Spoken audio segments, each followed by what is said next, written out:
Day. Thank you so much for joining another class. We're very excited to have a special guest today, investor Mel and Dave.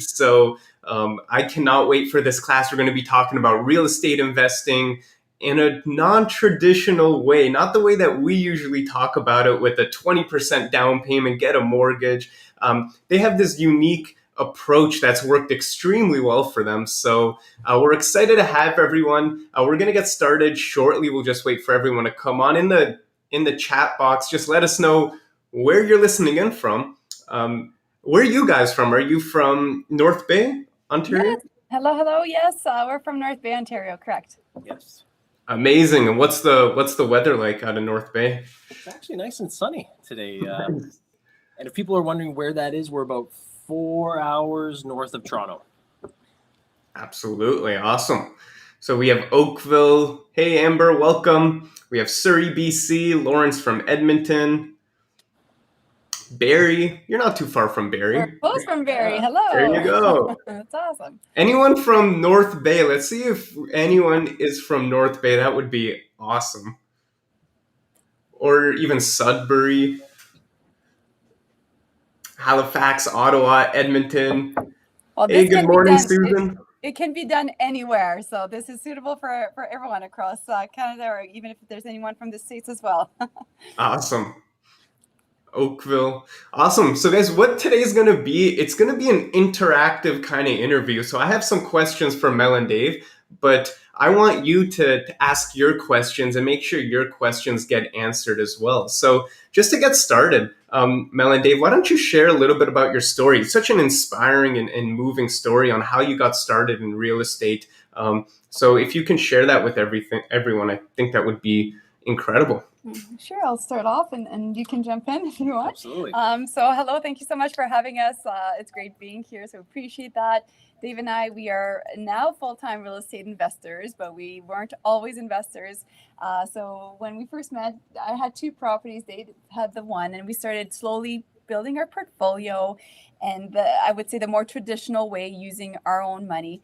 But then we got to those common roadblocks where we just couldn't, we ran out of money. We couldn't keep growing. And if we wanted to, we'd have to wait for the refinance to happen, which of course takes a while. So we had already refinanced. We were running out of money to keep growing.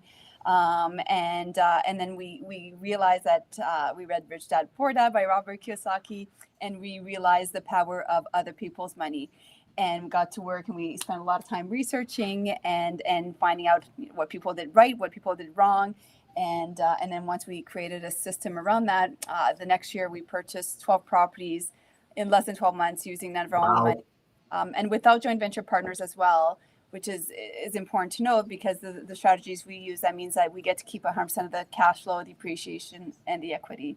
I don't know if that kind of covers who we are a little bit, but did I leave anything for you? Yeah, she didn't really leave anything for me. No, we were just regular, right? Well, we're still regular people, but we had jobs, right? I was at the fire department. Mel worked at the local college. So nothing special about us, not rocket scientists here, just made a lot of mistakes. And here we are now and learned from them. Yeah. That's awesome. That's amazing. And we're going to talk about the strategies on exactly how the heck you do it. I know that's a big one, but even before we go into it, I think the mindset shift is so important, and maybe even that belief system. So what was it did you have an aha moment, or did you have something that just hit that you said, okay, there's this new path that's this way, and I can go down that path? What was it for you guys that you started exploring that? Well, and to be honest with you, we had heard about creative financing before. And I honestly thought it was mafia. I thought it was loan sharks. I thought it was super, super shady, illegal stuff initially, right? Because I wasn't educated on the logistics and kind of how it works. And then once we realized that it works, obviously we took off. Now, there's something I wanted to say there. I forgot. The mindset. Oh, yes, the mindset. It was learning about the creative financing, and then also just learning about not only helping ourselves, but building those win-win situations. Awesome. Yeah. So let's jump right into the strategy. I think that's a question we all have. So how the heck do you guys buy houses with no money down using other people's money? What does that look like? Yeah, so there's different ways that we can do that, and we like to kind of categorize them a little bit just so to make it a little bit easier for you to follow along.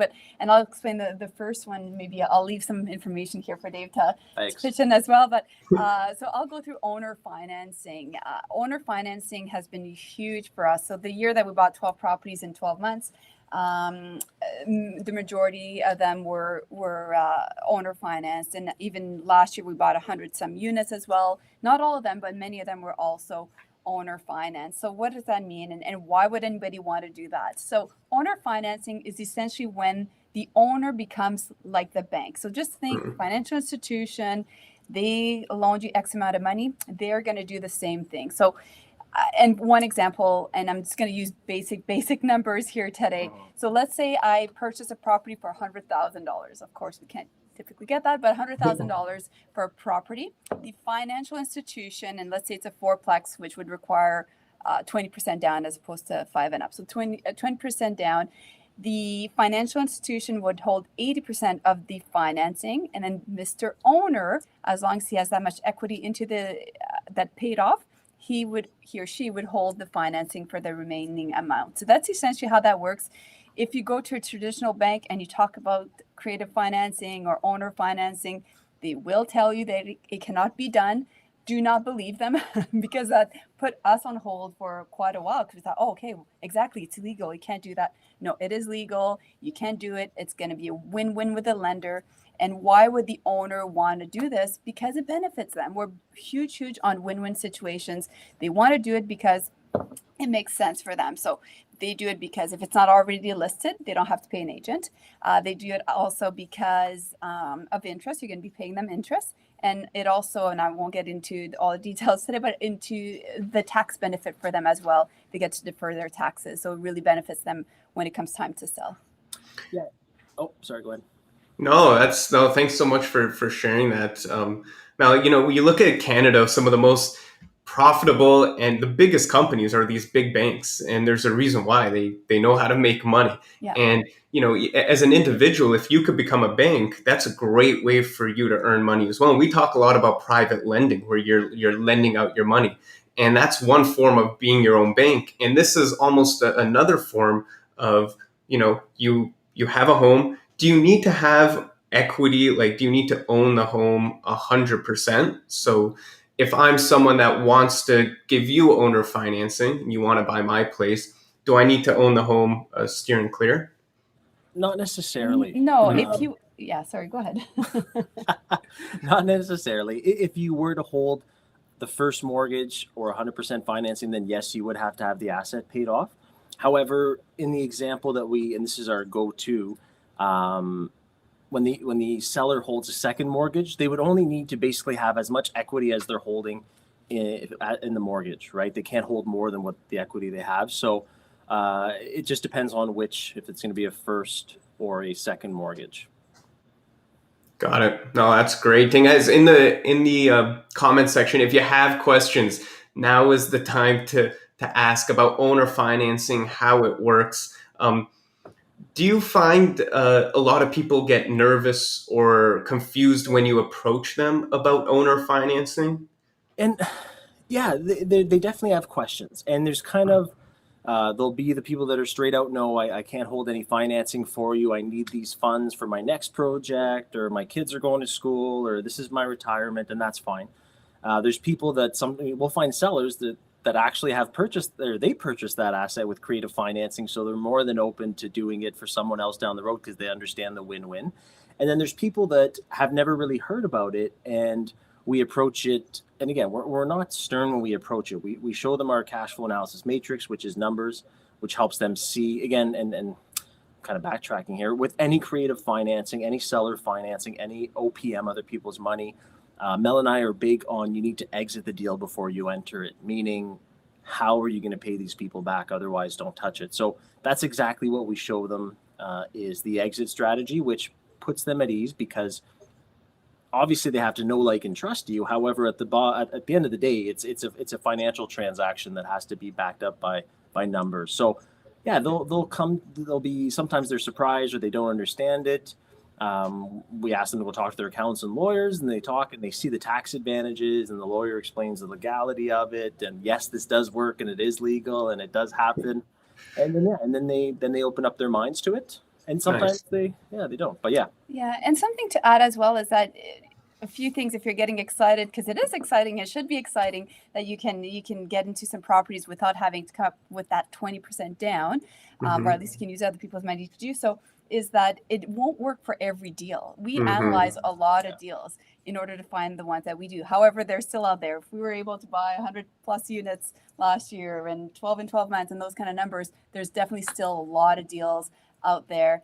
And yes, it can be done. You just need to find the right deals, but you have to make sure, and we always say that as well, is that you have to know how you're going to exit the deal. And Dave kind of touched on that. And I want to say it again, because it is so important. If you're going to touch anybody else's money, and owner financing is only one of the ways that we do it, but individuals, it's really your job, and correct me if I'm wrong, to package and present this, to them in a way that's easy to understand. This is how it works. This is what's in it for you. Here's the exit strategy. So they're just clear. You've answered all their questions. It's not something that you just go, hey, let's do owner financing.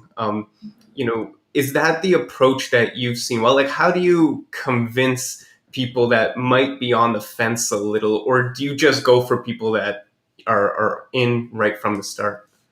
And honestly, this is something I find a lot of people leave it on the table. They leave money on the table, is they don't ask, because they think that if they're asking for a huge favor, they think that they're asking for someone to forgo something. And mindset, and I love how you said that earlier, mindset is totally, obviously it's always important, but in this scenario, your mindset is everything. So if you're going into it and you know that this is going to be a win-win transaction, and that's the only transactions that Mel and I like to do, because those are the ones that seem to be the most fruitful. Going in with the mindset that I'm going to be helping the seller here in this transaction if they hold a mortgage for me, because it's going to help them tax-wise. They won't be receiving all that money in the same tax year. They're going to get spread it over 5 years, the portion that they hold back. They're actually going to be making interest on the money that they're holding for you as well. And for some people, it's their exit strategy and their succession planning. So if you go into it with that mindset of let's make a win-win with the seller, you're not gonna think that I have to ask them, it's gonna be awkward, or I can't do this. So going in with that mindset ahead of time is huge. And then just what I tell people, or what I tell our mentees as well, is try and think of the questions ahead of time.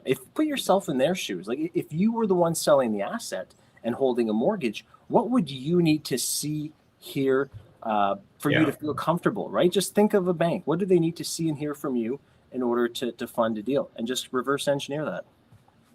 That's a great answer. That's awesome. We got a lot of questions coming in, so let's... Yeah, I can see them. That's awesome. You can see them, right? Okay. I'm sorry, guys. We waited too long. All right. Susan asks, do you use mortgage brokers or banks typically?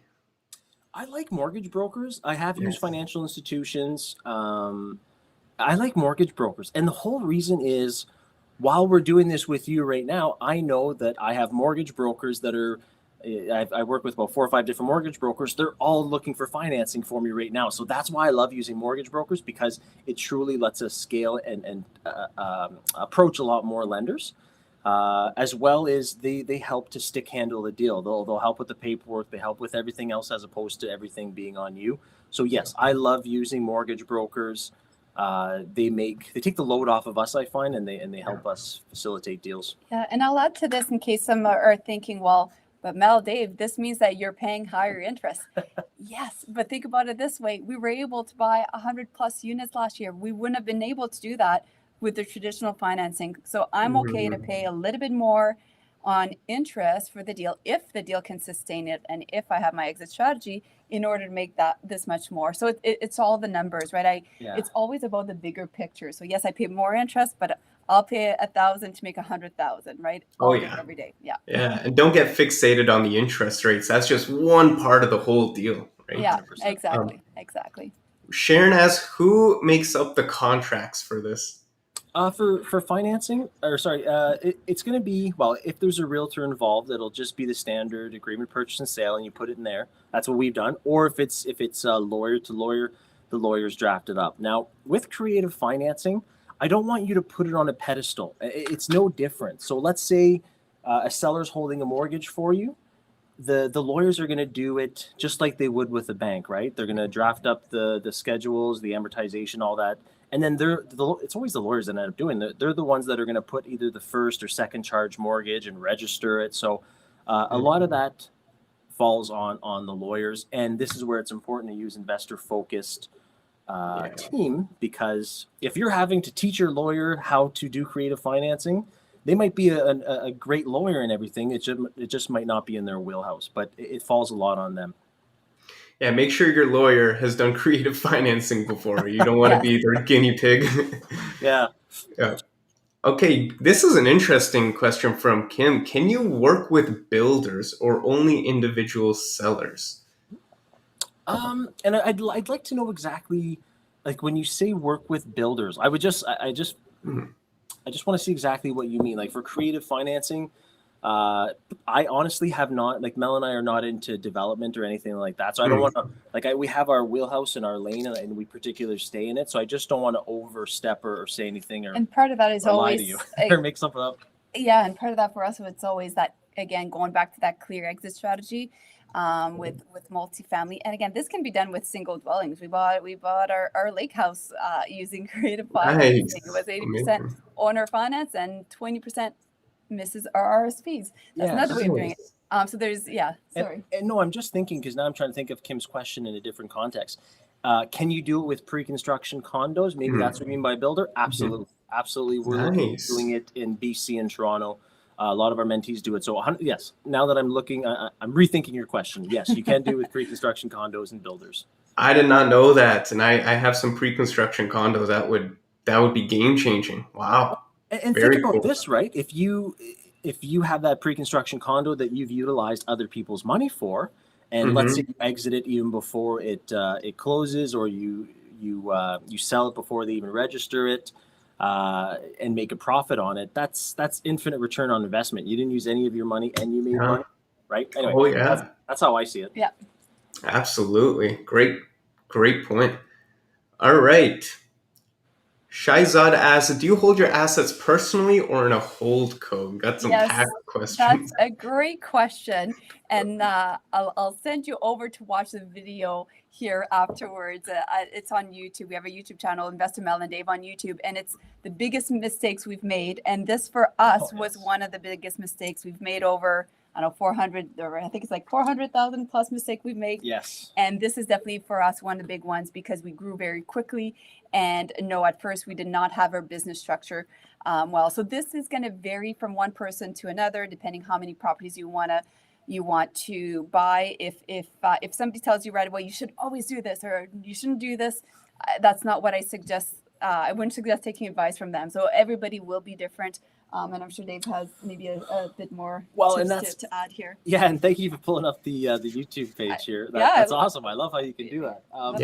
And we could get creative here. It's not just creative financing; it's creative, creative everything. Awesome. But yeah, you guys have a great YouTube channel to check out. What's the one thing you're doing the most of? Is it YouTube or the podcast or the blog? Like, where's the best place for people to learn? We release a new video every week on YouTube. We're off for a little bit just because we had a change in videographer, but we're going to be releasing again one video every single week. We post every day on Instagram, on TikTok. So we're on every platform. Everywhere. Everywhere. It's always Investor Mel Dave. So give us a follow, because there's lots of information there. Amazing. What's fun is it's different on every platform, right? Instagram, we be a little bit more serious. YouTube, we like to break down deals. And then on TikTok, we're a little bit sillier. So it just depends on what platform you're watching. It's different. You get different Mel and Dave. Yeah. That's amazing. And then LinkedIn is professional Mel and Dave. Exactly, We got Crystal from LinkedIn, actually, and she said, is it worth breaking a fixed mortgage to take out equity for a down payment on a rental property? So that's an interesting question. Great question. Yeah, and Crystal, not that it's a loaded question, but is it worth it? So it would be dependent on the deal. Let's say if and I'll make up a couple of scenarios here. Let's say you're going to be breaking a mortgage and the penalty is $5,000 and you're pulling out, I don't know, $15,000. Is that worth it to you? I don't know. Or let's say that same scenario, you're breaking a mortgage and you're paying $5,000, yet you're refinancing and getting $100,000 of equity. Is that worth it? So I would be looking at it as that standpoint. So I would see how much for the penalty, how much money am I getting back? And then B, the other thing worth it is, as an investor, obviously I'm always thinking, now you're pulling that money out of your asset, which is a tax-free event, right? Refinance. What are you doing with that money? Are you going and buying a sports car, a fast boat, whatever it is? Then maybe not. Or if you're going and buying, and I'm not telling you how to live your life, but are you going and buying more income properties? Because then, I think you know my answer there. But so that's what I would say. That's what I look at when someone asks, is it worth it? Absolutely. Yeah, everyone's situation is so different. It depends what you do with that money as well. Okay, Heidi asked, how do you find people who want to sell or do these deals with you? Yes, and they're everywhere. Honestly, I mean, in this room, perhaps you're investors looking to start investing or you're already investing, but there's a lot of people with a lot of money. You might even have money that I might end up reaching out to you, or we might end up doing a deal because, like I mentioned, Mrs. RRSPs, for example, that we bought our lake house with. So you can invest with somebody else's RSPs or line of credit or the owner as well. So they really are out there, and it's just a matter of having a strong network. Not being able to have these win-win conversations with other people as well. And one thing too, Heidi, people will say, "Well, I'm in a very hot market.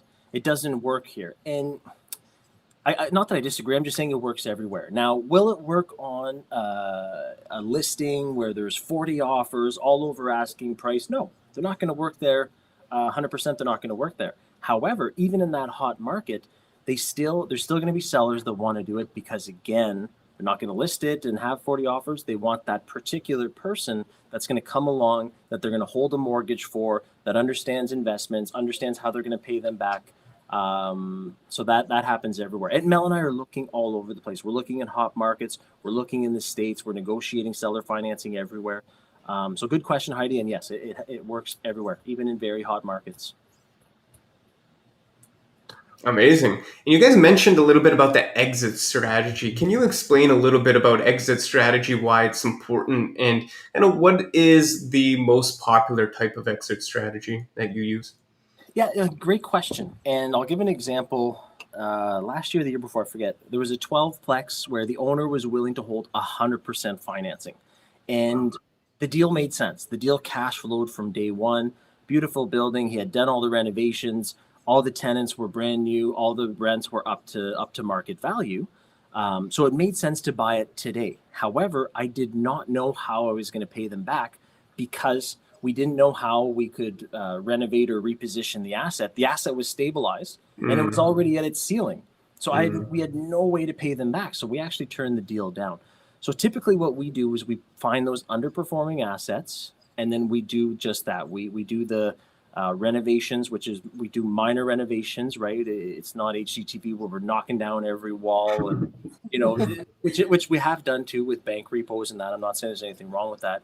However, we try and do the least amount of renovations, lower the expenses, increase the income, which repositions the asset and stabilizes it, get in there with good management, and then it's worth more. And then we go to the financial institution, we get the appraisal, refinance, and pay people out because we want to keep the building. We want to be buy and hold investors. Yeah. And as part of all of this, even with OPM and other people's money, even for renovations, sometimes we've used other people's money for that as well. So we bought the deal, none of our own money. We did the renovations, none of our own money, and we're still able to cash flow from day one, and then of course get a nice lift that we call it, or forced depreciation as well afterwards. And those are the kind of deals that are out there. You just have to know how to find them and find them as well. Yeah. So would it be fair to say that most of the deals that you're looking for are those that are under market value? They need a little bit of work. Let's say it's a street of houses that are all $600,000, and this one has $485,000. But if you go in and you touch up the basement and you just clean it up a little, the rents will increase and that market value will go up. Are those the ones that you're after mostly? Yeah, they definitely are one of the types that we look after. Another one as well is sometimes, and I find it's an untouched market, is being able to identify where you can decrease the expenses as well, which is Mm, amazing because you can actually, you don't even have to put any of your own money into it. You just have to change the strategies. We had right. purchased one property, for example, and the hydro bill was so high, and we knew that. We're like, wow, like this number doesn't make sense. Is there a way that we could make to change that around? And we were able Mm, to, and just by doing that, the ratios make sense because that's part of the calculations when yeah. the Mr. Assessor is going to go in and assess the property. So having those kind of strategies. So absolutely looking for those underperforming strategies, but also finding ways to either add value or decrease expenses as well.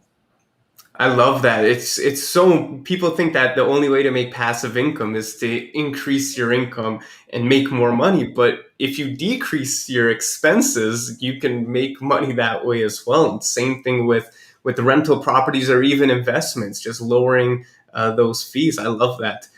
Susan asked a great question, and Dave, did you want to chime in? Yeah, no, I was just going to say something, and I love that you just said that, the mindset. So everyone's always on the offense, right? Hmm. About, I need to go make more money and that. And I'm not saying to go completely, to cut every expense and everything, but there is room to cut those expenses and work on the defense a little bit as well, especially with income properties. Instead of trying to just get high rents, maybe you can do something to decrease the expenses. Go on, Yeah, and go on the you defense a don't bit. just go and increase rents. You can't do that. You can't. Yeah, Yeah, there's regulations, of course, yeah, and it has to be followed, and it has to be a win-win. yeah. And again, these kind of things should be identified before you get into the deal. You should know where you're investing and all those kind of things. Yeah, absolutely. Yeah.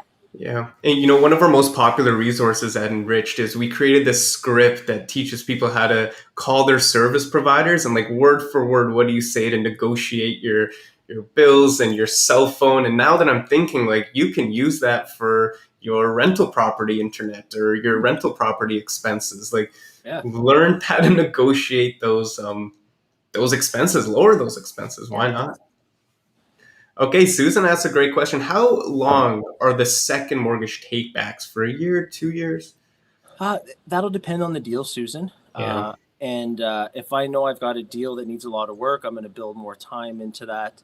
Um, or if it's something where it's a bank repossession and I know that it's just going to take me 4 to 6 months to get it up and running and have it rented again, then I might not negotiate as long. So it really depends. But we always err on the side of caution and try and give ourselves as much time as possible. I'd rather pay back a lender early, very early, Yep. than have to ask for an extension. So, and I know that's a very vague answer, but that's kind of how we look at it, just to be honest with you.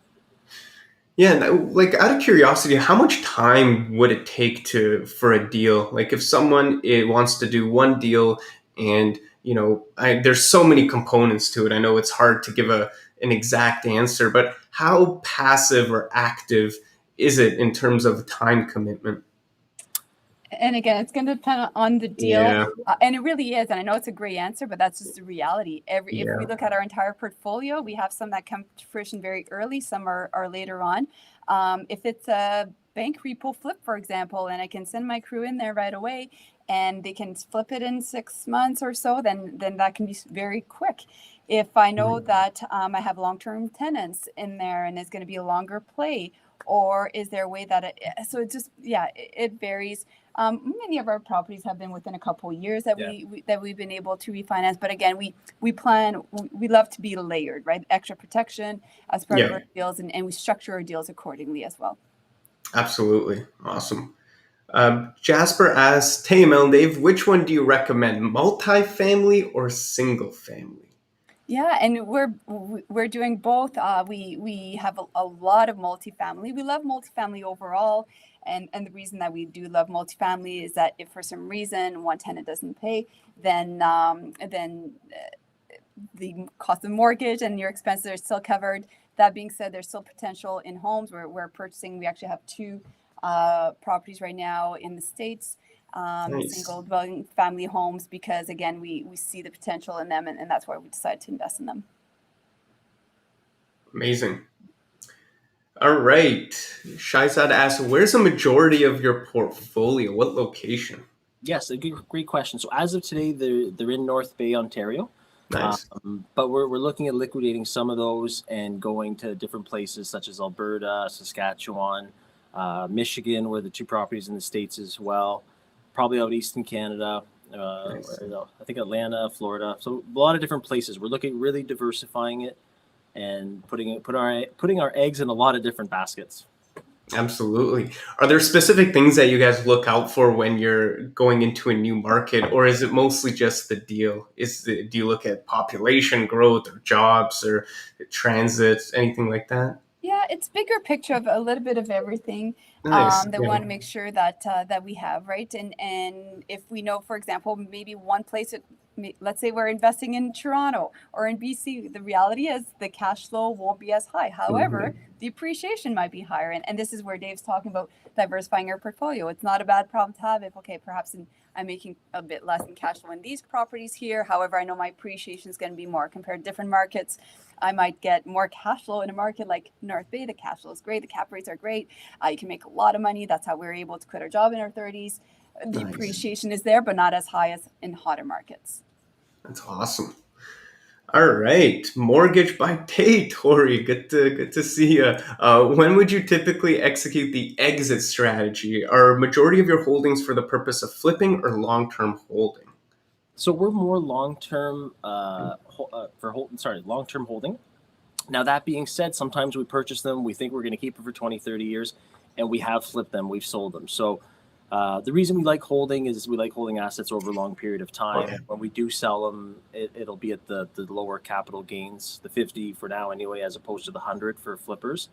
And we have our accountants build a case for us that we wanted to hold them longer. It's just the market. So anyway, so that's kind of like the strategy behind it. Now, when do we typically actually pull the trigger on the exit strategy?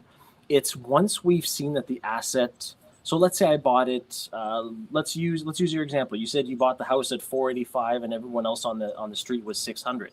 Well, once we've done enough work to the asset, once we've lowered the expenses and put good tenants in there, and now all of a sudden it's worth 6 or 650 or whatever the case may be. Once we see that the asset has stabilized and has come to fruition, and that we have the equity in the deal to pay back the investors, that's when we'll start the process and go to the financial institution, because we'll know we'll get an appraised value of a certain amount. We'll pay everyone back, right? Pay back all the creative financing, go to an A lender, get a long-term mortgage with fixed rates, and now we're infinite return on investment again. So that's typically when we do it, Tori. I love that. We attended a conference a couple of years ago, and it was one of the largest real estate offices. And the owner got up. He said to all his agents, like, guys, don't wait to buy real estate. He said, buy real estate and wait. He's like, I've never regretted buying real estate. Always regretted selling, like always. So I love that. Um, how do you know about repo properties? Is there like a website that you just get like pings every time a repo property comes up? Not in the. I've got realtors in the States that are messaging me for that. In Canada, to be honest with you, we run a bunch of wholesaling lists, or I've talked to the banks and put myself on lists there. You can let lawyers' offices know as well, but a one-stop shop, particularly Jeanette, not necessarily. Yeah, But not that I know of, not that we use anyway. you got to dig a little.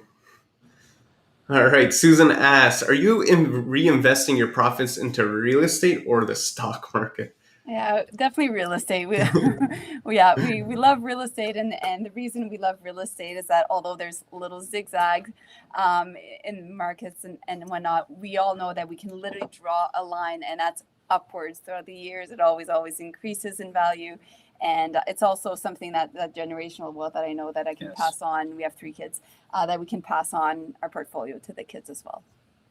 Absolutely. No, I love that. All right, so we talked about owner financing a little. What are some other kind of creative financing that you guys are looking at right now? Yes, and we love using secured funds. So Okay. RSPs, for example, TFSAs. Now, like Mel mentioned, in October of last year, we bought a lake house, 100% financed. Mortgage broker found us a first position lender, a hard money lender, and we used someone's RSPs as the down payment. So 100% financed, and we like to use that because it's a place that we use for ourselves, right? It's not an income producing asset. So, but again, still able to use creative financing. The way it'll produce income is when we refinance it down the road because it was an underperforming asset. We do this with income properties as well, where second mortgages or first mortgages with the secured funds. And even if you have RSPs, you could also be lending it out in the form of a mortgage. Now, you can't use your own. So Mel and I retired in our early 30s, and we cashed out our pensions. So now they're in a LIRA, locked in retirement. Yeah. I always forget the A. I don't know. Locked in retirement something. Yeah. Account, there you go. And we're now, because we can't use it for ourselves, we're now lending it out in the form of mortgages as well. Nice. So that's and I like it because it's invested in real estate in a passive way. So there's that way. There's also a promissory note contractual agreement. So the building we're in, this one, our office building that we bought May 31st, June 1st of this year. So $1 million office building, and the down payment came from a lender, and we did a promissory note. So it was private funds, they lent to us, and we use it as our down payment. So something that And a promissory note, for those who are wondering what that is, essentially it's just a fancy legal term for a contractual agreement. It's just so it's a contractual agreement. And this is where something people say, well, this sounds fishy, like you have to put a down payment. This sounds too good to be true. This sounds scammy. 100% yes, you have to put a down payment down on properties. Now, it doesn't have to be your money, right? Or they say you need to have skin in the game. It doesn't necessarily need to be your skin. And when you start understanding that in creative financing, that's when you can skyrocket and the doors really open up. Awesome. Yeah, so I'd love to unpack the fixed funds a little bit, and even use your example of the lake house. So you can correct me if I'm wrong. You have two investors in that property. You have one that's holding the mortgage, and then another one that's holding the down payment. Exactly. Okay. And when we purchased it, of course, we did our due diligence. We ran the numbers. We know that it was underperforming, that if we do this and this, we can increase its value. And it's already went up so much, of course, because it's real estate, the power of real estate in value, that we could have our exit strategy that we refer to. Awesome. And Arlene asks, when you say you use someone's RSP for your lake house, do you mean not either of your own? Yes, right? Correct. Yeah. You can't use your own, unfortunately. So you have to use somebody else's. So when you went to that person and says, hey, can I use your retirement savings for a down payment on my lake house? What was that approach? How did you make them feel comfortable and all that? Yes, and we show them, we always use our cash flow analysis matrix, which is the numbers, right? It shows them the numbers. Now, we've done this for income properties, and we show them how we plan on increasing the value and repositioning and stabilizing it. With this one, it was a little different, and they were actually even, I shouldn't say more excited, but they knew that this was actually going to be, well, not really owner occupied, but that we were actually going to be using it for ourselves. So they were excited about that, and we showed them. When we bought it, there's pink carpets. That's it's stuck in the 70s. So there's only up from here. We've done renovations, we've been replacing the HVAC and doing different things. So and they see that, and we show them how we're going to increase it. So that's why they're happy, and it's in a mortgage. So they have the same security as a bank would have. It's secured funds have to be a mortgage. I love it. Yeah, that's amazing. Yeah, I think the better you are at communicating these deals and showing people, and the thinking it through, you're not just going at them and just saying, "Give me your RSP. I found this lake house." Right? You're really you got to be like a business. You got to treat it like a business and an actual investment. Right? If you're an advisor, what would you want your advisor to do when they ask you for money? I want to see analysis. I want to see the ups, the downs, the pros, the cons. I want to know that you thought of everything and you did your due diligence. So it sounds like you guys are taking that approach, which is the only approach I think would work with you. You should know that as an investor. You need to know those things. You need that education piece before getting into it. Yeah. Absolutely. Awesome. All right, we just got a bunch of questions coming in, guys. We're here for a little bit longer, guys. So if you didn't ask your question, now is the time to ask. Sarah asks, I love this question. Would you recommend this approach for someone who is a first-time home buyer? Absolutely. Nice. If as long as you have that education piece again. Yeah. If you're trying to do this on your own, I mean, the reality is one mistake can cost thousands, tens of thousands, if not hundreds of thousands of dollars. There's so many things to know with real estate. Yes. And we can say that because we were those people who thought we can do this on our own. And did we? Yes, but if we also make hundreds of thousands of dollars of mistakes throughout the years, absolutely. So can Yeah. you do it? Absolutely. But get the education first, right? Make sure that you know what you're doing. Make sure you have your exit strategy. Make sure that you have, because there's so many things, right? Do you have the right insurance clause? Do you Mhm. is your business structure properly set up? Do you have the right property management looking after your property? One wrong tenant can cost you thousands or tens of thousands. So all these kind of things can be very cumulative. And also, you also should have some backup money. So although we talk about none of your own money, absolutely, that's we never use our own money for into the deals. You should have backup money because you're going to have to pay for lawyer fees or deposits, or if something happens, right? That if you need to call a plumber, you want to be able to have the funds to pay for that. Absolutely. Yeah, you don't know what you don't know. And, don't learn from your mistakes, guys. Learn from the mistakes of Mel and Dave. Like they've made the mistakes for you.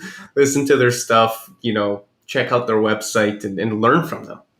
Um, okay, let's see here.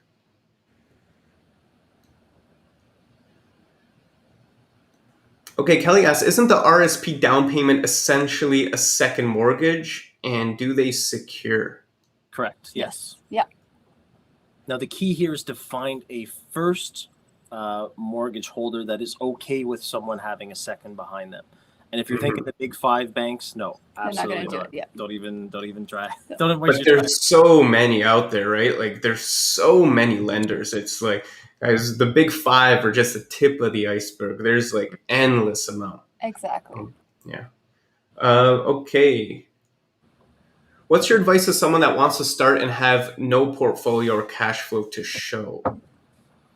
I'm trying to think. So I'm trying to think when we were back in that scenario, when we had no cash flow initially to start off, what I would suggest is, and it depends where you are in your real estate journey and how much time you have or anything like that. But and we get this question all the time on TikTok, actually, from the younger Nice. folks. Is I tell them, give your time, because that's if you don't have any money to give or to gain knowledge, start giving your time. And we suggest, I don't know, is it giving time to a property management company to start understanding how that works? Is it giving your time to a real estate agent so they can show you the ins and outs of the APS and how things are happening? Is it giving your time to, so just find a niche in which you want to kind of dive into. And if you don't have the money, what do you have? You have the time to give to them. You have something to give to them.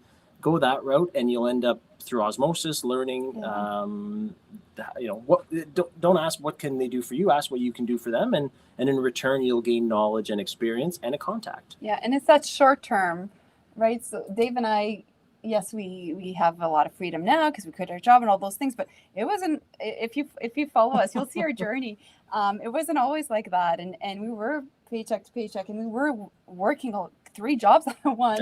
But again, we were doing that we sacrificed short term to live the life we want to live in the long term. I love that. Oh, that's amazing. Crystal asked, and we got a lot of questions here about, do you guys offer one-on-one consultations? We have one rental property so far. We moved into a second home to turn into a rental, but it would be great to, I don't know what that word is, with someone on strategy and ideas to consult. Oh, it's one word. All right. Thanks. Thanks, Crystal. A lot of people asking, do you guys have courses or coaching or anything like that? Yeah, absolutely. So Dave and I, we have a well-known, it's called Action Family Program. This is where we're very, very active. So we answer questions every day. We give you a lot of videos to watch that are exclusive to the Action Family. You can't find them anywhere else, but we really break down everything. We show you deals. We show you the exit strategy and all of that. We go live with you in the Action Family every single week. We also answer questions every day, and you're getting us. So you're not paired off with anyone else. We're big believers in, we're the ones that had a lot of roadblocks and a lot of no's, but we're also the ones that were able to get a lot of results as well. Yeah, yeses as well, right? So yes, absolutely. If anybody's interested, you can just DM us on any social media platform. But I'll also give a website. This might be helpful for you if you're visual. It's a website link, but you can watch. It's called www.threesecretstrategies.com. You can register and watch, and it's going to show you what we talked about today, and we break down some deals. Examples, it's just a little bit. I'm a visual learner. If you are as well, you might want to check that out. So 3, so the number 3, secretstrategies.com, and you'll be able to register, and they'll send you the videos right away as well. Awesome. Yeah, and your website is a good place as well. Yes. Looks like you guys got some great resources there. Awesome stuff. We'll answer a few more questions here, guys. Just respecting your time. I feel like we just went through a whole course right now. There's I've so much learned to a lot. learn. We're just scratching the surface, but this is I know. I'm No, loving all the questions. there's so many great things. Okay, I like this question from Elena. How passionate do you have to be to do this? How much time on average does a person need to invest if he or she is just starting out? Good question. Yeah. That's a great question. We're clearly very passionate, and we never really got into the story on why we mentor people, and that's kind of a whole different topic. But I mean, yeah, you want to have some passion. But what I love about it, and I mentioned that we have 3 kids, is that if you want to be a full-time real estate investor like Dave and I are, then hey, absolutely go for it. But not everybody may want to do full-time what we're doing, and have lots of properties. And what I love is that you can do it for only 1 or 2 or 5 properties and stop there. You don't have to have this huge portfolio if that's not what you're after. We have many of our students who just want to have an extra $5,000 a month so they can travel and do those things. And doesn't mean that you have to have hundreds of units. So absolutely. And the time, it just depends. Of course, at first, you'll go through a bit of a learning curve. But after that, there's so many different ways that you can make it so it's more passive. You can hire property managers, so you're not taking the calls from your tenants. You can have a team taking care of things. We have a very large team that helps us out, so that way we can spend our time doing what we love. Amazing. I love that. Big asked, Airbnb is a dirty word with the banks. Any experience with cottage deals for the purpose of renting on Airbnb? Well, the one that we purchased, we initially wanted to do that, and it came down to basically, how did it come down to? A couple of different things. So someone had asked earlier if we own assets personally or in a corporation. The cottage we own personally, and that was for tax purposes, because I think we would need to have rented it out for 300 plus days out of the year in order for it to truly be considered not personal use. And I'm just kind of regurgitating what the accountants are telling me. I'm not an accountant or a lawyer.